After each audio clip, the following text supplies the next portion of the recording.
Multi-hazards, all about communities.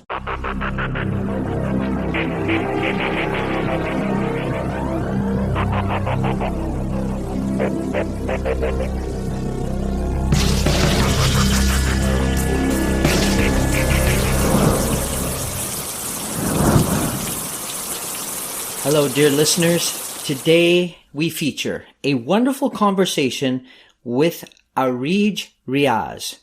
But first, let's give a territorial acknowledgement. We work, study, and live in a region south of the Stalo, aka Fraser River, which overlaps with the unceded, traditional, and ancestral lands of the Kwantlen, Musqueam, Katsi, Semiahmoo, Tsawwassen, Kikite, and Quiquetlam peoples. These are the names of the excellent First Nations groups who have inhabited this land since time immemorial. This land near me, also known as Greater Vancouver, here on the west coast of Canada.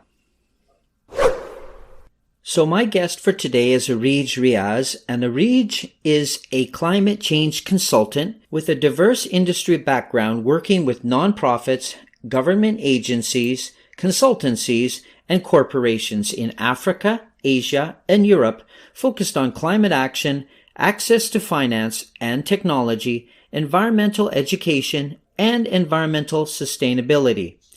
This included being a contributing author to 3 provincial climate change policies in Pakistan, implementing sustainability initiatives in 90 businesses and industries in Scotland, and coordinating Climate and Development Knowledge Network CDKN's program across Asia in Bangladesh, Nepal, India, Indonesia, and Pakistan.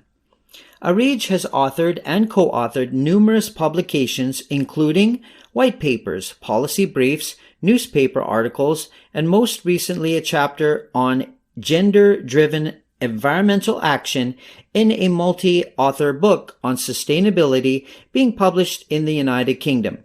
She is currently a member of the Climate Finance Working Group, Renewable Energy, and the Energy Efficiency Communities of Practices of Low Emission Development Strategies, LEDS, Global Partnership. She also serves as an advisor on program development to Pakistan, and she sits on the board of Upper Canada Fireshed and Books Art Music Collective. Areej is currently working as Director of Climate Programs with Enviro Muslims as Head of Research and Education with the Community Climate Council and as a Sustainability Advisor to the National Zakat Foundation and Oxfam. All right. You're in for a great conversation today. Without further ado, let's get to the interview. Hi, everybody. This is the Multi-Hazards podcast, and today I'm very thrilled to have Areej Riaz, and she's on the other side of Canada, I believe Ontario, right? Somewhere near Toronto? Yeah, in Mississauga. Okay, and I'm on the west coast, which is basically Pacific Ocean. The west coast of Canada. So great. It's good to see you here today, Areej. And so the first question I ask everybody is how have you been coping during this pandemic, which seems to be going on and on and on? Well, in Ontario, we've pretty much been in the lockdown since last year around March. We did have a bit of a relaxed period in between end of September to November. And we've been back into some sort of lockdown since then. So they kind of changed the wordings for it and make it a bit more palatable. So it's not like it's a lockdown. It's kind of like stay at home order or, just kind of making it a bit more, a bit less of alarm causing, orders that they kind of give out. But yeah, so we've pretty much been in lockdown. The most that we've been able to do, and with all the restrictions that they've had, it's almost always been, the kind of number of people that you can meet outdoors and the number of people you can meet indoors. And we're still currently in a situation where you can't really have guests over, or you can't go and visit other people. And so if you're a person like me who's an immigrant and you have, some sort of like family friends or sparse friends here and there, it's been a bit difficult because you've pretty much been very antisocial. You can't really meet people, you can't invite them. That's pretty much what the pandemic has been for us, but it's great that we, the number of cases have quite drastically reduced from thousands to a couple hundred. And obviously that's thanks to, the public health departments and the vaccinations and everything that's going on. So really looking forward to getting back into more of that normal routine and, more of that in-person kind of work that we used to do, because I've pretty much just forgotten how we used to do that. Right. Yeah. It's been a stressful year. It has been. It's been, yeah. So it's summer too, and that makes everything a little bit easier to handle, right? The sun is shining. So yeah, I'm wondering now your background. I read up as much as I could from different parts of the internet, right? Even like ResearchGate and Google Scholar and what you've been doing, and you've been super busy. So I'm just wondering, this is kind of a big catch-all question, but what's your background, Areej, and especially in regards to environmental work? Well, I'm basically an environmental sciences graduate. I studied environmental sciences back in 2007, when it was quite a new field back home in Pakistan, in South Asia. It wasn't, that talked about and wasn't offered by many institutes. But it was obviously a huge problem, and environmental pollution continues to be a huge problem for those countries. So I studied there and started working with grassroots around environmental education, because obviously at that point, we really lacked environmental awareness. And not just the public or, communities or citizens. It was also governments and municipalities, and they had literally no idea about the kind of impacts that simple policy changes can have. So that's the kind of conversation we used to have. And then around 2010, the very horrific floods battered the entire South Asian peninsula. So these floods were horrific, and they caused around $2 billion of losses. And that's just the financial aspect, right? So it doesn't include the loss of life or the loss of livelihood or, the loss of families and their houses and farms and all of that. But yeah, so it was horrific. And, at that point, people like myself who were working within that sector and, we're very close to the work on disaster relief and rehabilitation, we realized, we don't talk too much about climate change, and we don't really know too much about climate change either. And you can't really talk about environment without understanding climate change, right? So I went to University of Glasgow at that point, and I did a master's in carbon applied management. And since then, I've been working on, different aspects of climate action. So whether that's around making better climate policies or making better plans for the governments and with the governments, or doing carbon accounting for industries and corporations, because they have an equal, if not more important role to play in the entire, ambit of climate action. So I started working with,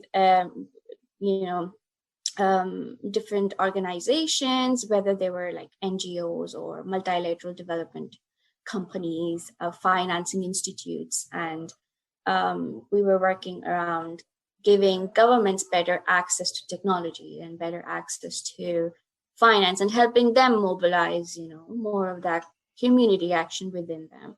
So I worked with Asian, African, and European governments, and I was continuing to work remotely on a multi-country project around renewable energy investments when I moved here to Canada. And I continued to work on that. So this was back in 2019. But when I moved here, I also realized that, I did not have much of a North American experience and did not have many contacts here, and a lot of them were based in America, so World Bank or United Nations and all of that. Not too much within the Canadian sustainability sector. So at that point, I started volunteering while I was continuing to do that remote project. And that's pretty much what I've been doing since then. Right. So you've been able to travel to different countries too in this work? Yes, a lot of different countries, primarily Asia, I would say. But yes, a lot of different countries. And it's so amazing because, as any traveler would say, you learn a lot and you get a lot of exposure when you're traveling. But especially if you're having conversations about climate action, getting that local context and understanding those local needs and people, how they live their lives. And it's easy just broadly coming in and saying, oh, you need to do this, but actually being there and seeing it in person just kind of changes your own understanding of the challenge as well. Right. Canadians are funny because we think that the whole world is actually our country. And sometimes I remember working in Asia for 6 years and then coming back, and it's like you just stepped out of a rocket ship coming from the moon. People are like, what, where? So I found it was kind of funny. You talked about North American experience, right? It's almost as if we forget that there's a whole other world out there and that only what happens in North America counts as real experience. It's kind of a weird thing that we do here, but I don't know why we do it, but anyways, it's good that you've been having such rich experience, and then even here in Canada and working in your area there. Now, apart from paid work, I know you've been volunteering with a group. It's very important. I've seen this group, your group, on Instagram and on YouTube, et cetera, and it's from Peel region. That's around Mississauga where you are now? Yes, so it covers Toronto, Mississauga, Brampton, and Caledon. Okay, outside Toronto. Region. Okay, and so this group is called Community Climate Council. So I'm wondering, what do you do with them? Yeah, so Community Climate Council is one of the organizations that I started volunteering with.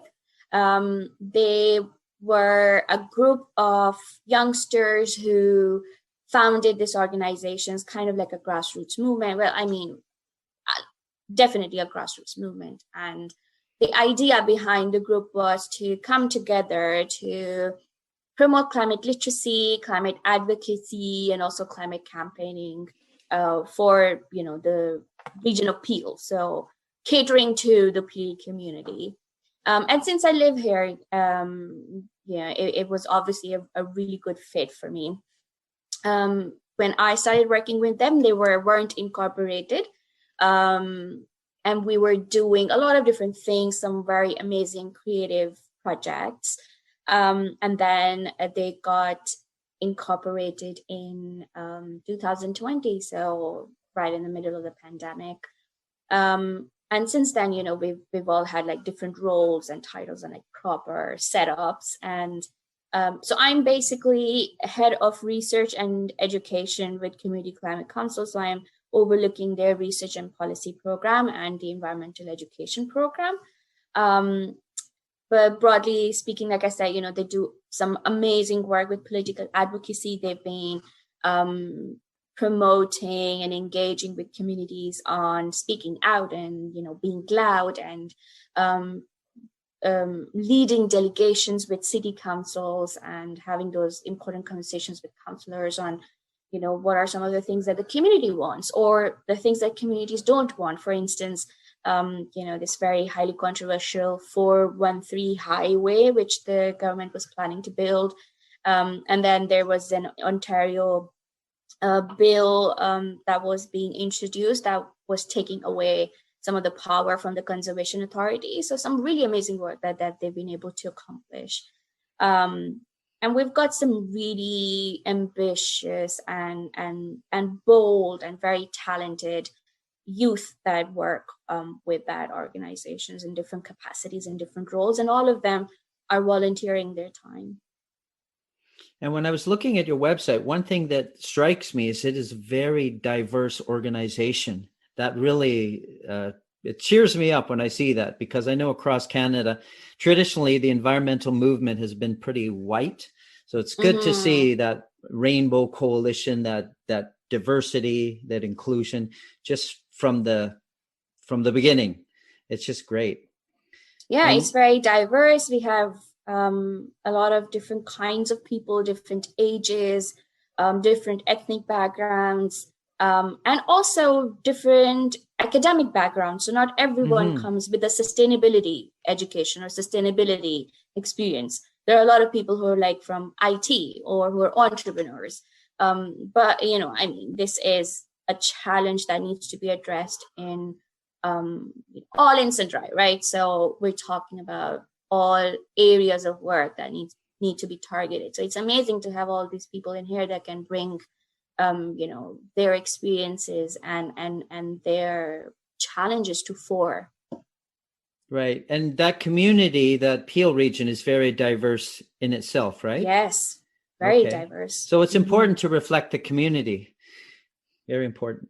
So, yeah, I believe that if an organization reflects the community, it'll be just a lot more credible and it'll be better received within the community. So that's something I really love to see. Now, I've seen this book and I've actually read parts of it. There's this wonderful book that you've been involved with, and I believe it's also for children and youth, and it has something to do with climate change, right? Yes. So one of the things that I've been volunteering with is basically a book club. It's called People Planet Pages. And it's run in partnership by Community Climate Council, by Books, Art, Music Collective, which is based in Toronto, and Enviro Muslims, which is a community group that works exclusively with the Canadian Muslim community. So this book club worked. The aim with the book club is basically to engage readers and writers on different themes of sustainability. So, we can together educate ourselves and learn and unlearn different concepts of sustainability. Everything changes, and there are new concepts coming in. There are older ones that need to be refined. So these are the conversations that need to be on a recurring basis. And that's the main idea behind the book club. So with that particular aim in mind, we hosted a creative writing competition, and it was judged by an international panel of judges based in America, UK, Norway, and then the top scored, so the top 20 submissions, whether they were essays, poems, spoken word, whatever format they were in, they were collected into this book called Our Climate, Our Stories. So what makes this book unique is basically that these submissions are from everyday Canadian youth who are either Black, Indigenous, or youth of color, and they're talking about their personal experiences. So they're talking about their narratives and their experiences with climate change, with climate action, climate impacts, climate journeys, their climate communications or conversations that they have with people. And these are submissions that came in from across the entire country. So we had submissions from almost all of the provinces. So yeah, that's pretty much what the book is about. That's awesome. Now, why do you think this book will make such an impact?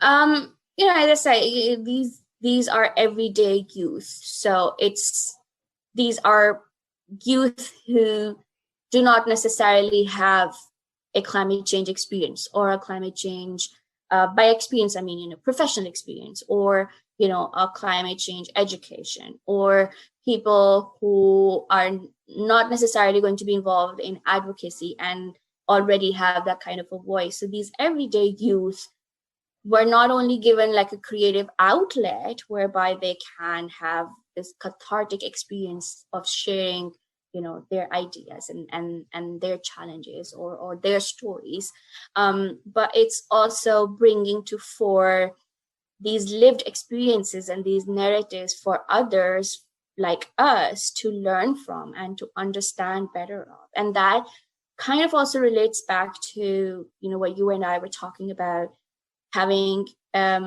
traveled to many different countries and understanding their local narratives and their local challenges. And that comes through from this book as well. Like, you don't have to travel to Nova Scotia to understand what an Indigenous teenager in her community faces. It's right there in the book. You can read her story and you can understand what she has gone through, what her family has gone through, what her community goes through.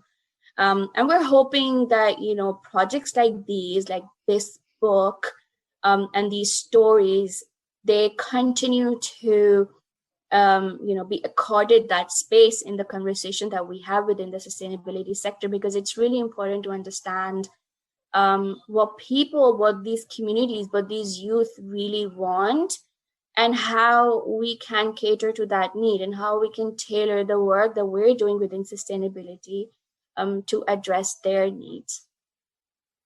Right. Now I've read that book in my family, and it's really wonderful. It's got poems in there and then some kind of short stories and some very personal stories. There's a real mix, and from different parts of Canada too. I noticed that. So yeah, and the interesting part is that that book too, it reflects the diversity that Canada has to offer, right? So it's people of different ethnicities, people of different races, people of different religions, different age groups. And we also incorporated that visual storytelling aspect to it. So you will also see different illustrations within the book that, lend to that kind of visual art telling or, visual craft that people can relate to, as well as to, the words there that reflect the stories that each of these individual authors had to share. Right. That's awesome. Now, I know you're working with a group. It's called Enviro Muslims. I hope I'm saying that right. Yes. And I've seen the website. The group looks like it's doing awesome work, and you're actually involved in the leadership there too, right? Oh, yes. So Enviro Muslims, but their little story is that it was co-founded by three ladies who work on different aspects. So there's an educator, there's a person who works with Toronto Region Conservation Authority, and then there's the a person who works with the health sector. So very diverse kind of backgrounds, but the commonality between these three co-founders was their passion for, working around environmental responsibilities and actions within the Muslim community. That brought them together, and they made the group, and they started working around it around mid to late 2019, and that's about the time that I had moved to Canada, and I heard about them because they were promoting their very first event, which was a tree planting event. But I read the name Enviro Muslims and I realized, that's the kind of work I really want to do, because my very first interactions here in Canada were with the Muslim community, because I was living with a family, which was a Muslim family. I was going to the mosque. It was around the time when we have the month of Ramadan. So you were fasting, and, Muslim communities are very communal. So people would invite you to break fast with them together. There were different, dinner parties happening. So there was a lot of interaction within the first 2 weeks of me moving to Canada with the Muslim community. And I realized the amount of work that needed to be done to educate them and to raise their awareness on environment and climate action.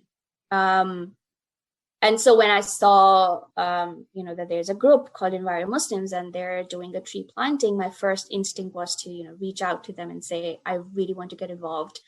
I want to work with you. Whatever you're trying to do, I'm here for it. But it was an amazing meet, the very first meeting that we had, during the times when we could actually go outside and meet and have coffee.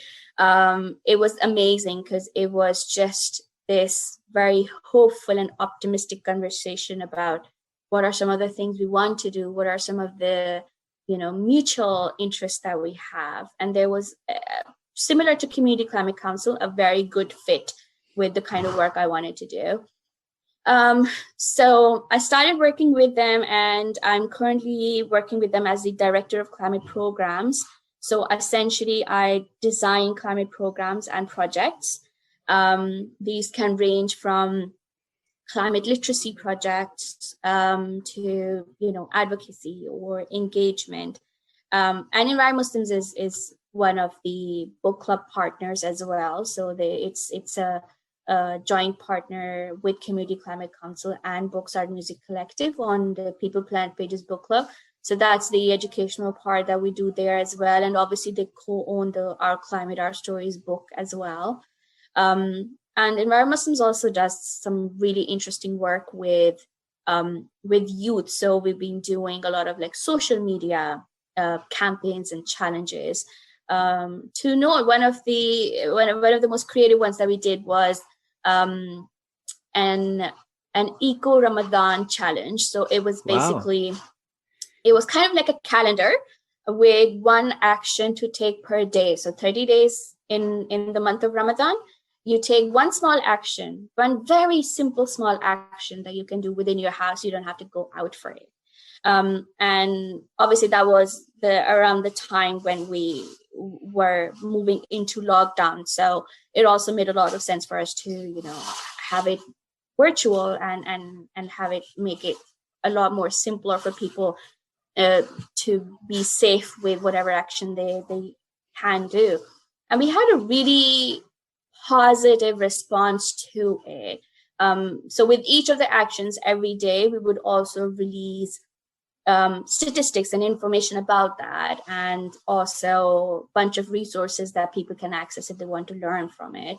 So we got, a very feedback response in terms of people who were beginning their sustainability journey were able to, learn a lot more about what they can do, and also people who are at that advanced stage of sustainability, or people, who already work in the sustainability sector, were also able to benefit from the resources that we had shared. So we continue to work around that, and we've done a lot of different work on social media campaigns, and we recently just wrapped up the first 2 phases of a program called Greening Canadian Mosques. Mm-hmm. So we were working with Faith and the Common Good to produce some resources, so a toolkit as well as some communication resources for the mosques in Canada, so they can adopt environmental stewardship within their buildings and facilities and with their staff, and also be able to engage with and educate their Muslim congregation. So the Muslim community that visits the mosque, whether they're there to pray or they're youth groups who come there to study, or they're actually students within the Islamic school there. So that's one of the programs that we hope to continue to build on, because the first 2 phases were pretty much just researching what the mosques are currently doing and where we can help them out, what are some of their needs, and also understanding from the broader Canadian Muslim community on what they want to do. And one of the most amazing things that came out of it was, obviously there were a lot of Canadian Muslims who got back to us and provided us with their feedback, which was amazing in its own. But then 98% of them said that they think that the mosques are responsible to become champions of and to lead the environmental stewardship kind of work within the Canadian community. And 100% of the people who reached out to us, which is in hundreds and hundreds of respondents to our research. So 100% of them said that they wanted their mosques to get involved with some sort of a sustainability program, which was very, very interesting, because that clearly shows that kind of, demand from the Muslim community for their mosques to take action. So we've developed that toolkit, which is available online on Faith and the Common Good website, and it provides mosques with, a ton of resources and a menu of options that they can take within their facility. So we've provided them with a range of recommendations. There are actions they can take which would cost them nothing. There are actions they can take which will cost them less than $500. And then there are some high cost actions, but that also means high savings. Going forward, that is also one of the things that we're going to be working on, in addition to, continuing the community engagement and community education work. Wow. Now, Areej, in your area, I'm assuming it sounds like there are quite a few Muslims in the Peel region, right? Mm-hmm. A lot. And in my city, which is outside of Vancouver, quite a few mosques and Muslims, and I've worked with many people and many in my neighborhood too. So do you know, though, about Canada-wide? Like, what's the general demographics of the Muslim population? Well, it's a bit hard to talk about that because the last census was in 2011. So the statistics are quite outdated in the sense that, in 2011, there were over 1 million individuals who identified themselves as Muslims, and they represented 3.2% of the total population of Canada. The second most followed religion after Christianity.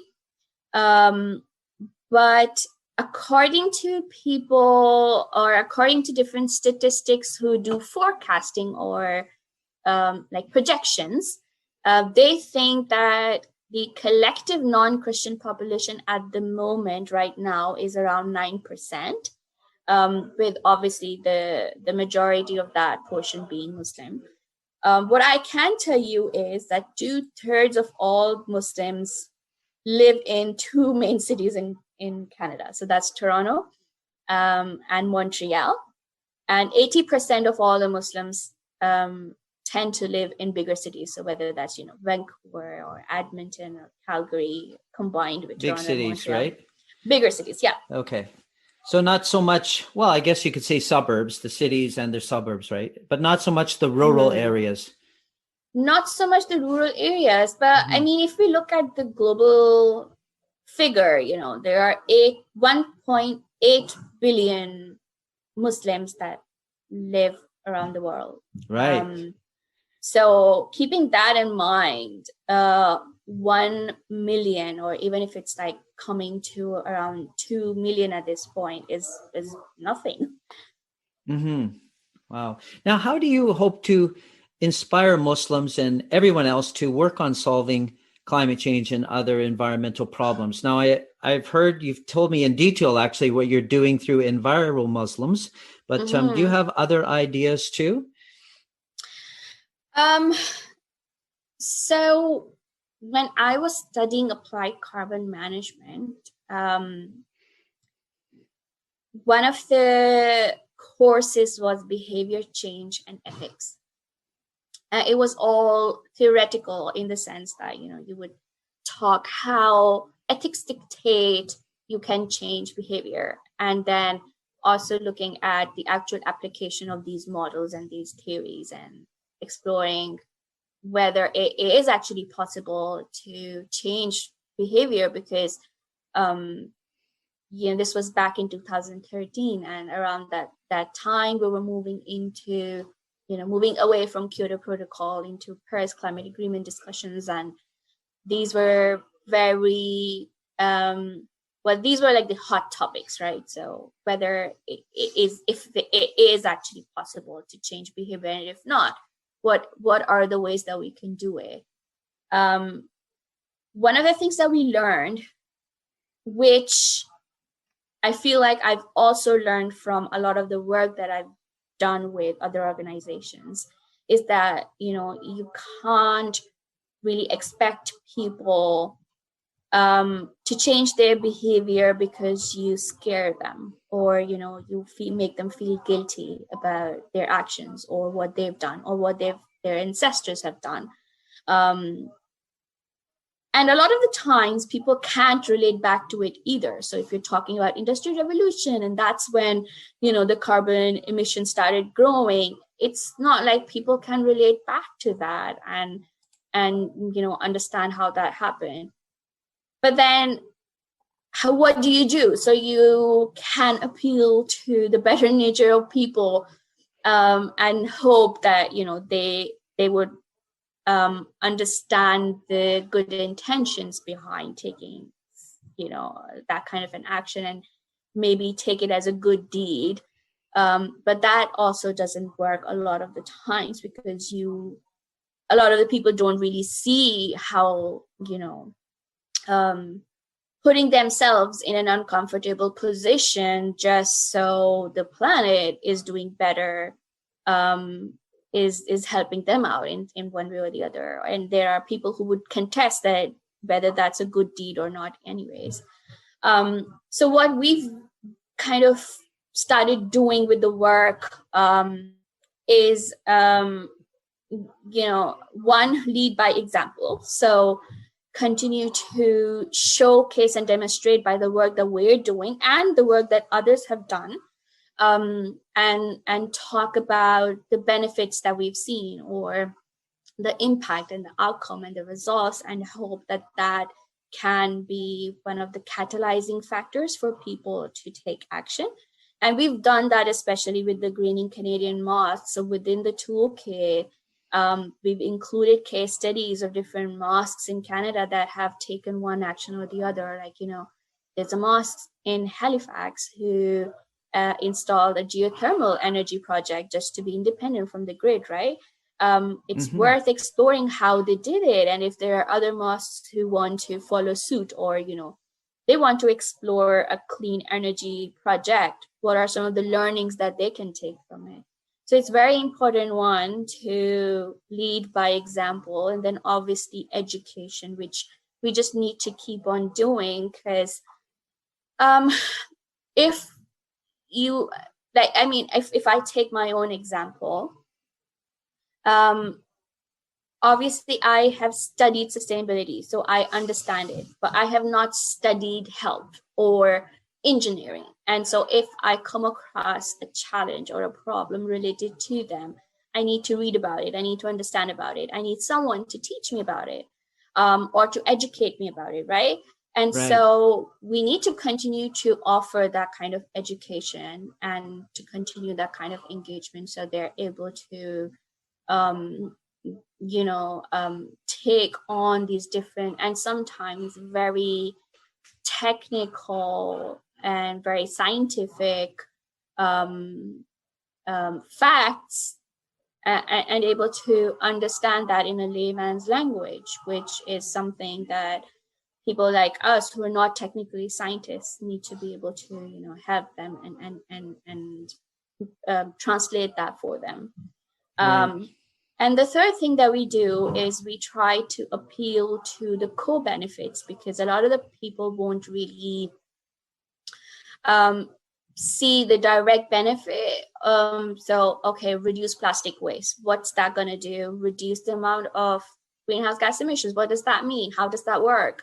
But if you talk about the co-benefits, if you talk about, the social benefits, the economic benefits, these are some concepts that are much better translated and much better understood by people. And that's one of the things that we've been doing with our work as well. So we try to look at, these different co-benefits, especially economic co-benefits that people may relate to a bit more.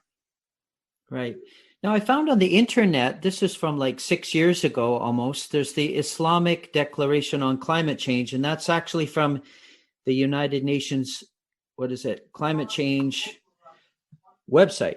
So I'm wondering, does your organization have any connection with that, or do you kind of read about it, kind of refer to it sometimes? Yeah, so Islamic Declaration on Climate Change came out right before the Paris Climate Agreement, and it was actually a very momentous kind of a declaration to come out. And that wasn't the only religious declaration. I think there's also a Buddhist declaration, and then there's also the United Church declaration as well. But it was very much needed because, I mean, the fact that, there's a declaration from these different factions of Islam coming together and talking about an equitable and binding conclusion is in itself, a very momentous thing to happen. Right. But then they were also, asking for and advocating for change in environmental policy in Muslim countries. And that's another very important aspect to come out of it, because a lot of the Muslim countries, especially the oil-rich countries, they're very wealthy, and they may sign an agreement. They also ratify to the Kyoto Protocol, but you wouldn't really see them make much of a change or incorporate a stronger policy to cater to the environmental issues, or to even understand the global common theory, right? So you're producing oil and you're burning it, and it's having impacts elsewhere. It's impacting other countries. It's impacting a lot more of the actual poor Muslim countries.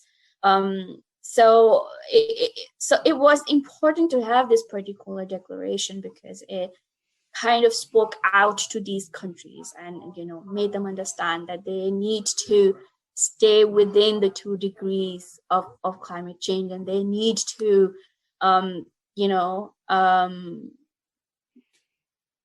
adhere to the Islamic principles and to the Islamic values. So there are approximately 200 verses within the Quran that concern the environment.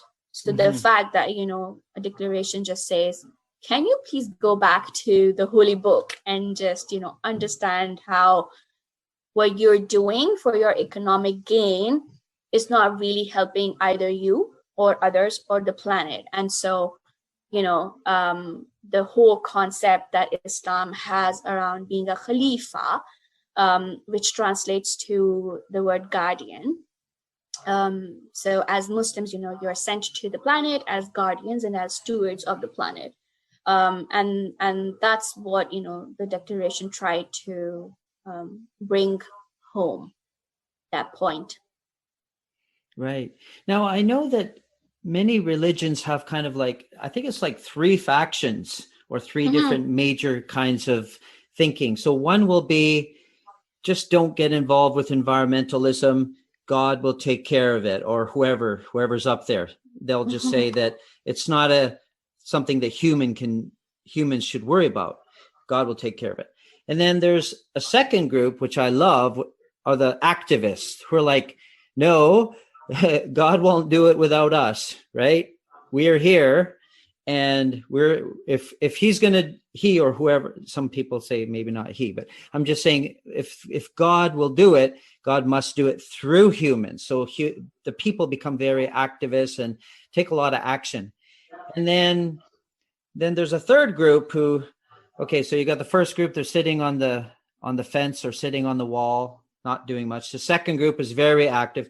But then there's a third group who might actually fight climate change action, because they say, hey, you're kind of fighting God because you're getting involved in all this unnecessary stuff. You're wasting your time. And they might like try to vote for leaders who just don't even care about climate change. And right. So you've kind of got these 3 groups, one who's doing something about it, another who's not doing anything about it, but another group who might be fighting what's the good that's being done, which really seems ironic because everybody in the end would benefit from it, but they fight it still. So do you have a sense that kind of what is the the general consensus or the biggest one of these three, say, happening in, say, the Canadian Muslim community or worldwide? Sorry, that was a big question there. Well, I guess, to be honest, it hurts me to say it, but it's definitely the first group. That's the majority. It's people who, don't know too much about it, or may not be interested in learning more about it, and are just, kind of living their lives. But it's also because majority of the Muslim communities are going through something or the other, right? So they're either very poor, they are, refugees, they're fleeing from violence or war or poverty, or, they're looking for that kind of political and religious freedom. So there are reasons why majority of the Muslim community, whether that's the global Muslim community or Canadian Muslim community, are within the first group. There is a pattern that we're seeing of more and more Muslim youth joining the second group, which is, becoming more active advocates for climate action and living that by example as well. So you're seeing more and more youth continue to do that. And there are a lot of Canadian youth advocates who are Muslim, who are working with, groups like Climate Justice Toronto, for instance, or Climate Strike Canada, for instance. And Fridays for Future as well. You will see a lot of visible Muslim youth as well as Muslim youth, and that's fantastic. But like you said, there are still a group of people, even if that's small. But like I say, there's 1.8 billion Muslims around the world. So even if we're talking about a small faction, that's still in millions of people who do think that, it's that we don't really need to take action, or that this is somehow destined to be, planet kind of burning itself off, because they think that that's how the world is supposed to end.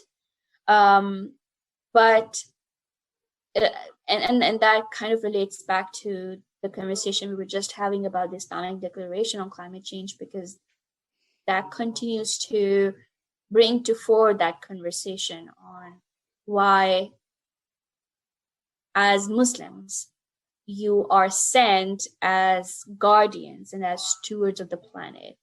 And there is no other reason for the human population to have come to the planet anyways, right? Whether you're Muslim or Christians or whatever. Mm-hmm. There was a reason why you were sent here, and there's a reason why your life ends, and then there's the judgment cycle that happens. I mean, even people who believe in afterlife believe in the concept of judgment, because they think that will influence the kind of second life that they will have, right? So there's this whole aspect of whatever you do, there's a judgment phase that will take place. So if you're not taking action, and if you're causing this imbalance in nature, you have to face the consequences of that, whether that's a spiritual consequence or a physical, emotional consequence here on Earth. So it's a very difficult conversation to have with the people, because these concepts aren't really, black and white. So it's a fine line between their understanding and your understanding of the matter, and trying to bring them to to either the first or the second group it's a difficult conversation, but it's a critical conversation to have. And there are a lot of people who have been trying to do that. And that's where, these community and religious leaders come in, because they are the ones that would have that kind of authority, or bring that credibility to these communities so they can listen to them and they can understand that this is what your religion or your faith or your belief system, whatever it may be, says. And this is why, when you talk about destiny, when you talk about fate, it does not sit within that justification of not doing anything, because it is happening because of what you already did. So you have to kind of, face up to the consequences. Right. So, Areej, what I'm hearing from you is sort of what we call, I think, targeted messaging. Basically, youth need to hear one message.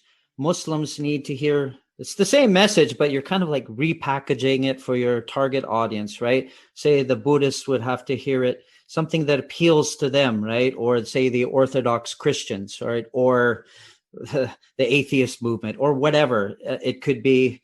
You're just targeting different groups according to their background so that they can kind of, you could say, accept the science, accept the message that you're giving, right? But it's kind of like marketing, isn't it? Like for any one product, you would see different kinds of advertisements that they do. So it's the same message, buy our product because, you can use it in your life, but it's a different kind of messaging that they would provide in Asia, different messaging in Europe, different kinds of models in Europe, different kinds of models in Asia, different models in Muslim countries, different models in Christian, majority Christian countries. So it's really about bringing that point to home and bringing it to the kind of audience that is receiving it. So we're still saying the same thing, be more conscious of what you're doing and what your actions are doing to the planet's health. But we're saying it in a way that they can understand better. Right. And it's so important too, because I've had many scientists on my program, and some of them are awesome. Some of them are great. But I noticed there's a few of them who have a hard time bringing all these high level scientific concepts and making them simple so the everyday person can understand. And that's really important, because otherwise this topic just stays within the university or some research lab setting. It doesn't kind of get out into the general public, right? Yeah, and similar to the general public would be the policy community, because the governments that we have, they're not scientists, or they're not people who are qualified to understand science at that level, especially people who make these policies. So it's very important for people working within the sustainability sector, or even within, research and academic sector, to be able to translate these findings into more easy to understand language that the general community as well as the policy community can understand. Right. That's awesome. Now, Areej, how many years have you been in Canada again? Oh, around 2 years now. Okay. So you're still kind of in that honeymoon stage, sort of, or you're out of that already. So I know I've lived in other countries, and it's like, I know that I think it takes like 3 years to adapt, but I mean, it depends, you were in Scotland. I guess there's a little bit of similarity there, but you've done a lot in your life. You've been to so many countries. You've done a lot of the work in the climate change, the sustainability field. You've worked within your Muslim community. You've worked with youth. Now I'm wondering, like, just at this kind of juncture of your life, this crossing of the road, so to speak, what are your dreams? What are your visions that you have for yourself and the people who are with you? I mean, personally, for me, I'm at that stage where, I've gone through a little more than a decade of work with different kinds of organizations, worked with government, with corporations, with industries, businesses, NGOs, community groups. So I really want to work where, I'm able to actually transform the climate conversations and the climate policy arena, but through more creative means. So, and this is one of the reasons why, working with these grassroots organizations is so amazing, because there's a lot of flexibility of, how you're working. It's the same kind of education project, but if, it's done in a more creative manner, it gives you a bit more of that flexibility of how you're working. So personally, for me, that's one of the main things. And then with the different communities, we want to continue to work with youth, because they are the future leaders. And how older generations say, and I count myself as one of the older generation, make them learn young.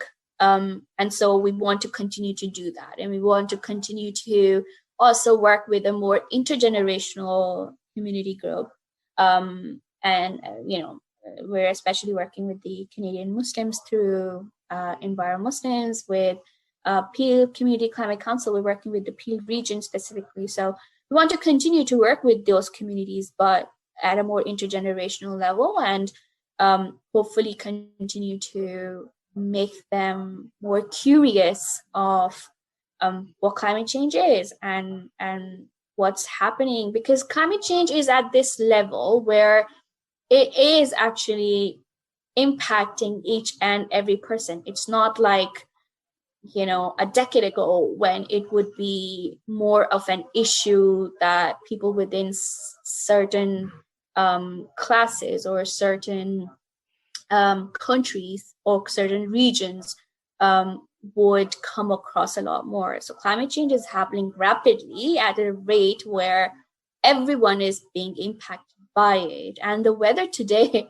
in Mississauga is, reflection of that, how it's becoming more and more unpredictable. Right. How it's also impacting health of the community here, the level of humidity that's increasing, and all of that. It's scary, it's alarming, but it really is this point, of us continuing to be curious, continuing to learn, continuing to understand how we can make a change, and how we can be a bit more conscious of, the actions that we are taking that continue to fuel this changing climate. There's a word in Islam within the Quran which says mizan. So mizan means balance, and it kind of describes the universe as harmonious. So you essentially want to continue to restore nature and to see nature in a balance. And that's what I really dream of, mizan. That's wonderful. That's great. I want to thank you so much, Areej, for coming here to the podcast. And I've learned a lot, and I'm sure my listeners are learning so much from you also. So thank you so much. And I hope you have a wonderful weekend. Yeah, thank you. Oh, you too. Okay. Take care then. Bye-bye. And that's it. This was a very inspiring conversation. Thanks to our wonderful guest, Areej Riaz, for joining me here at today's Multi-Hazards podcast. And an important disclaimer here. First, this podcast is meant to be educational and does not try to offer legal, medical, or other specific professional or expert advice unless otherwise noted. Second, the opinions expressed here do not necessarily reflect those of the organizations that either my guests or I are working with.